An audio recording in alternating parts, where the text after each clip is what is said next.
네, 오늘의 주제는요. 월가도 콕 집어서 또 한국 증시를 이야기했습니다. 외국인 쇼핑 리스트에는 과연 어떤 섹터들이 담겨 있을까에 대한 이야기를 오늘 나눠볼까 합니다.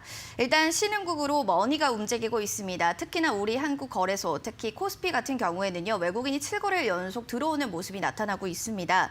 외국인의 국내 좀 규모 시장이 좀 어느 정도로 들어와 있는지 규모부터 좀 파악이 필요할 것 같은데요. 일단 지금 현재 그 정확한 규모는 뭐 알려진 바 없습니다만 일단 11월 잠정치로 보게 된다면 대략 한 3조 정도 외국인들이 순매수가 좀 들어오고 있다 이렇게 좀 말씀드릴 수가 있겠습니다. 앞서 언급했다시피 일단 뭐 올을 들어서 외국인들의 지속적인 매도가 있었던 것에 비해서 이달 들어서 외국인들이 그전만 하더라도 외국인 같은 경우 간헐적으로 움직이는 그런 모습들을 보였었죠. 원화 강세가 이루어진다 하더라도 외국인들의 수급이 지속적으로 들어오지 않았다라면 이제 11월 들어서는 원화 강세에 힘입어서 지속적으로 외국인들의 자금들이 유입이 되고 있는 그런 모습들을 보이고 있다. 이렇게 설명을 드릴 수가 있겠습니다. 네. 원화 강세에 힘입어서 지금 외국인들의 수급이 막 들어오고 있다라고 해주셨는데 월가에서는 한국 주식을 사라라고 하면서 한국에 대한 이야기를 콕 집어서 했습니다. 이러한 이유가 원화 쪽으로만 볼 수 있는 건지 다른 영향도 혹시 있을까요? 일단 가장 큰 이유가 원화가 강세를 보이는 요인들을 우리가 좀 살펴봐야 되겠죠. 원화가 강세를 보이는 요인은 두 가지가 겹쳐 있다라고 말씀드릴 수가 있겠습니다. 환율이라는 게 상대적인 것이기 때문에 일단 최근에 달러가 약세를 보이고 있죠. 일단은 그전 트럼프 대통령 시절만 하더라도 강달러를 부르짖는 그러한 모습들을 보이긴 했습니다. 물론 뜻대로 되지는 않았습니다만 지금 근데 바이든 당선인이 대통령이 되고 난다라면 약달러가 지속될 가능성이 있다라고 월가에서는 지금 보고 있는 거죠. 그 이유 중에 하나는 일단은 부양책을 계속해서 풀 것이다라는 것들, 그다음에 글로벌 통상을 계속 재개할 것이다라는 것들, 이런 것들이 달러의 약세 요인이 된다라고 말씀드릴 수가 있겠습니다. 달러가 약세를 보이다 보니까 우리나라뿐만이 아니라 신흥국 자체적으로 전체적으로 볼 때 지금 그 통화가 강세를 보이고 있는 모습들을 보이고 있습니다. 특히 위안화가 이런 것들을 이끌고 있는 상황이고 대만 증시도 일단은 강세를 보임에 따라서 사상 최고치를 기록하는 모습들을 보이면서 전반적으로 신흥국 통화가 강세를 보이고 있다. 이게 첫 번째 요소가 되겠고요. 두 번째 요소를 본다라면 우리나라의 경제 성장률이 상당히 높아질 것이다. 현재 그렇게 보고 있는 거죠. IMF를 필두로 해서 월가에서도 현재 지금 내년도 경제 성장률을 3%대 넘게 성장할 것으로 보고 있습니다. 이렇게 경제가 성장하는 나라로 인식이 되고 있고 이에 따라서 환율 또한 강한 흐름들을 좀 보여주고 있기 때문에 전반적으로 외국인들의 유입이 되고 있다 이렇게 좀 말씀드릴 수가 있겠죠. 이 근저에는 코로나19를 모범적으로 방역에 성공한 우리나라의 어떤 그러한 상황도 전체적으로 자리매김하고 있다 이렇게 좀 말씀드릴 수가 있겠습니다. 일단 신흥국 통화에 대한 강세와 더불어서 코로나19를 선제적으로 잘 대응했기 때문에 경제 성장률도 한국을 굉장히 높게 평가했다라는 뜻으로 이야기를 좀 해주셨습니다. 이러한 영향으로 인해서 좀 이렇게 유입이 되는 게 아닐까라는 생각을 해주신 건데요. 이어서 올해 연말에 이 박스피에서 벗어날 수 있을지 사람들이 이 부분에 대해서도 참 궁금해합니다. 어떻게 보세요? 저는 아직까지는 우리가 너무 확신하기는 좀 이르다, 예단하기는 이르다 이렇게 조심스럽게 좀 네. 말씀을 드리고 싶어요. 박스피를 탈피하기 위해서는 여러 가지 요소가 필요합니다. 일단 수급도, 외국인들의 수급도 필요합니다만 기업의 실적도 필요하고요.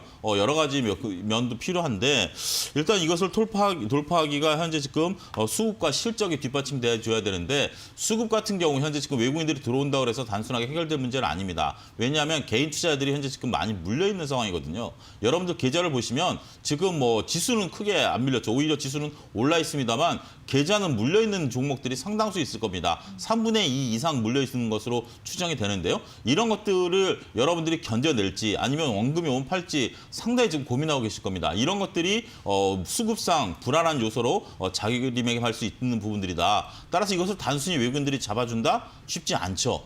그런 부분들을 우리가 고민해봐야 된다라고 말씀드릴 수가 있겠고 현재 지금 미국 시장도 변동성을 확대하고 있는 요소 중에 하나가 코로나19 상황입니다. 우리나라도 현재 지금 다시 세 자리 숫자로 코로나19 확진자가 늘어나고 있는 모습들을 좀 보여주고 있는데 이러한 것에 따라서 다시 모든 것들이 좀 달라질 수 있다. 단순하게 우리가 수급, 환율 뭐 이런 것으로 인해서 박스권을 탈피할 수 있다라고 보는 것은 너무 한쪽만 보는 편향된 시각이 아닐 수 있지 않겠는가 조심스럽게 말씀드릴 수가 있겠습니다. 네, 편향된 시각보다는 좀 넓게 바라볼 필요가 있는 것 같습니다. 일단 박스피 돌파 예단하기는 좀 어렵다라는 겁니다. 이유는 변수 코로나19 때문인 것 같은데요. 이어서도 이야기 나눠보겠습니다. 일단 저희의 주제가 외국인들의 쇼핑 리스트에 뭐가 담겼나 이게 주제잖아요. 일단 오늘 코스피 안에서는 시가총액에서 IT 투톱은 강세고 LG화학도 지금 2%대 강세입니다. 이 종목들을 좀 담지 않았나라는 생각도 드는데 어떤 종목을 담고 또 혹은 매도를 하고 있나요? 일단 현재 외국인들이 매수하고 있는 쪽은 IT와 그 전기전자, 그 자동차, 2차 전지 이런 쪽들 전반적인 주식들을 담고 있는 것들이 아닌가 현재 지금 보여지고 있는 상황이죠. 이러한 것들 중에는 그동안에 우리가 코로나19 상황에서 주식이 좀 올랐었던 주식도 있고 뒤늦게 따라오는 IT 관련주들도 있습니다. 근데 이런 것들은 미래 먹거리다라는 점에 있어서는 우리가 이구동성 동의하는 그런 부분들이 있죠. 그리고 그동안에 주가 수준이 그렇게 밸류가 높지 않다라는 점도 한 가지 그 자리매김하고 있다라고 말씀드릴 수가 있겠습니다. 혹자는 2차 전지에 대한 밸류 부담을 좀 얘기하는 분들도 있고 자동차에 대한 부담감도 얘기하시는 분들도 있는데 이러한 부분들은 저는 그렇게 크지 않다라고 보여지는 거죠. 결국 이러한 2차 전지나 자동차 같은 경우는 기하급수적으로 매출이 늘어날 가능성도 있고 여기에 영업이익이 늘어날 가능성이 있다는 거죠. 반면에 플랫폼이라든지 바이오 쪽에 대해서는 외국인들의 매도가 나오고 있는 것으로 현재 짐작이 됩니다. 이런 플랫폼 같은 경우는 미래 먹거리 아니겠느냐라는 부분들인데 밸류가 너무 높다라는 거죠. 현재 지금 카카오 기준으로 봤을 때 PER이 무려 100배 수준에 있습니다. 그런데 카카오 이익이 늘어나는 거 아니냐라는 부분들인데 카카오 이익이 늘어나도 여기서 2배, 3배 늘어날 수는 없다라는 거 아니겠습니까? 그렇게 된다라면 현재 지금 높은 밸류를 인정하는 것이지 다시 주가가 40만 원을 돌파하는 수준까지 오기에는 다소 힘에 겨울 가능성도 있다라는 것을 여러분들이 염두에 두셔야 되는 거죠. 밸류와 여러분들의 시장 가치 사이에서 정확한 균형 감각을 가지셔야 됩니다. 아무리 스토리가 좋다 하더라도 이게 밸류가 높다라는 것은 이익이 스토리만큼 안 나온다라는 것이고요. 그런 것들 사이에서 갭을 잘 메꾸시는 것도 하나의 투자 전략이 된다라는 것을 거듭 말씀드리도록 하겠습니다. 아하, 그렇게 되는 거군요. 일단 매도하고 있는 종목은 뭐 플랫폼 바이오 쪽인데 밸류가 좀 너무 높다라고 합니다. 따라서 좀 밸류에 대한 이야기를 해주셨고 이익이 그만큼 좀 나오지 않을 것이다라는 좀 보수적인 의견 취해주셨습니다. 역시나 매수하는 종목은 전차 군단이 되었네요. 좀 이어서는 2차 전지 반도체도 아까도 기사에선 이야기가 나왔습니다. 외국인들도 담고 있다라는 뭐 기사가 있었는데 지금 뭐 매수해도 괜찮은 뭐 구간일까요?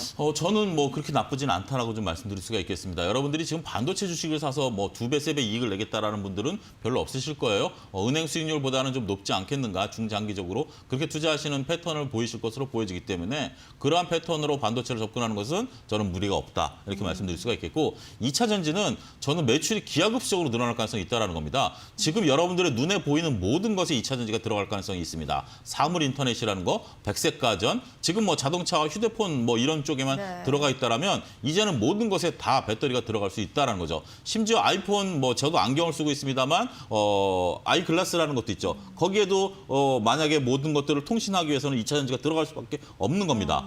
그런 식으로 본다라면 우리가 웨어러블이라든지 모든 이제 앞으로 4차 산업이 되게 된다라면 이런 모든 부분에 그 2차 전지가 들어갈 수밖에 없죠. 전원을 공급해 줘야 되니까 그러한 부분들을 본다라면 2차 전지 부분에 있어서의 성장성은 앞으로 무궁무진할 가능성이 높다 이렇게 말씀드릴 수가 있겠습니다. 그런데 전문가님, 2차 전지가 뭐 성장성이 좋다라고 하는데 특히나 좀 요즘에 많이 올랐잖아요. 네. 그럼에도 괜찮은 걸까요?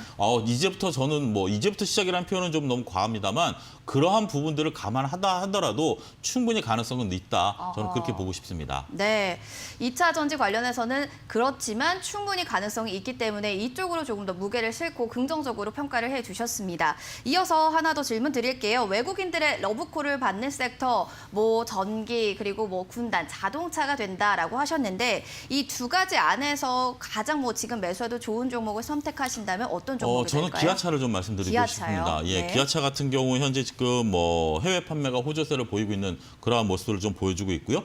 그리고 이제 뭐 지금 현재 상태로 보면 해외 판매가 호조죠. 그리고 미래 먹거리에 대한 전기차라든지 수소차에 대한 기대감 있죠. 여기에 현재 회장의 취임 이후에 재무제표를 깨끗하게 밀어넣는 빅베스까지 실행을 했습니다. 이러한 상황들이 이어진다라면 앞으로 전반적인 상황들이 충분히 개선되는 효과를 나타낼 가능성이 있다라고 보는 거죠. 자동차도 충분히 많이 쉬워졌고요. 이제는 우리가 앞으로 전기차 시대라든지 4차 산업 시대에 있어서 핵심 산업이 될 것으로 보여지고 새로운 회장 취임 이후에 새로운 모습들을 보일 가능성이 높다라고 말씀드릴 수가 있겠습니다. 그런 부분들을 감안하게 된다라면 자동차 관련주들은 이제부터 새롭게 바라봐야 되는 신성장 동력이 될 가능성이 있다. 이렇게 좀 보여지기 때문에 오히려 저는 플랫폼보다는 자동차를 지금 현재 여러분들이 바라보시는 게 좋지 않겠는가. 그중에서 원픽으로서는 기아차를 말씀드리도록 하겠습니다. 네, 자동차 안에서도 기아차 얘기해 주셨습니다. 지금 시총 11위에 있는데 10위까지 좀 넘보고 있는 상황입니다. 전략을 좀 잡아주시는 게 좋지 않을까 싶은데요. 일단은 현재 지금 기아차 같은 경우 59,000원, 6만 원 부근에서 움직이고 있는데요. 목표가는 8만 원 제시해드리겠고요. 손절가는 4만 5천 원을 제시해드리도록 하겠습니다. 네. 지금까지 외국인 쇼핑했던 종목들, 그 매수했던 리스트의 섹터들에 대해서 자세히 또 이야기를 나눠봤습니다. 시장에 대해서 좀 도움이 되셨길 바라면서요. 오늘 전문가님 여기서 좀 인사드릴까요? 함께해 주셔서 고맙습니다. 감사합니다.